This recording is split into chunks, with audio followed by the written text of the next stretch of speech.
দেখো আমি কী করে আজকে ইলিশ মাছটা আমি কলা পাতা দিয়েছি। দেখো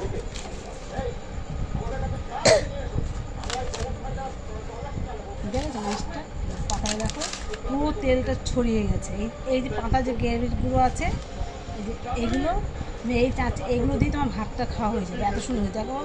লঙ্কাটা দেখো একদম সেদ্ধ হয়ে গেছে, দেখেছো? আর পাতায় দেখো তেলটা দেখো একদম চকচক চকচক। এই পাতা তেলে ভাতটা মাখলে ভাতটা পুরো হলুদ হয়ে যাবে ভাতটা, জানো তো? এইভাবে তোমার বাড়িতে করে খাবে। প্রথমে দেখো মাছটা কেটে নিয়েছি, নিয়ে নুন হলুদ মাখিয়ে কাঁচা সর্ষের তেল, কাঁচা লঙ্কা পেস্ট করেছি, জিরে ধনে পেস্ট করেছি, করে নুন হলুদ মাছটা ভালো করে ম্যারিনেট করে রেখেছি। রাখার পরে কলা পাতা ভালো করে ধুয়ে একটু তাওয়াতে বসিয়ে কলা পাতা নরম করে নিয়েছি।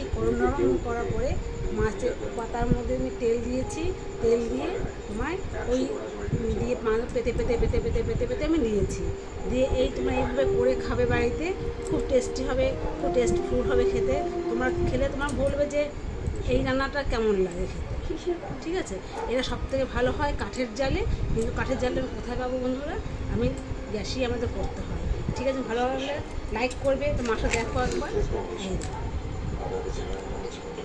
দেখো মাছটা, ঠিক আছে?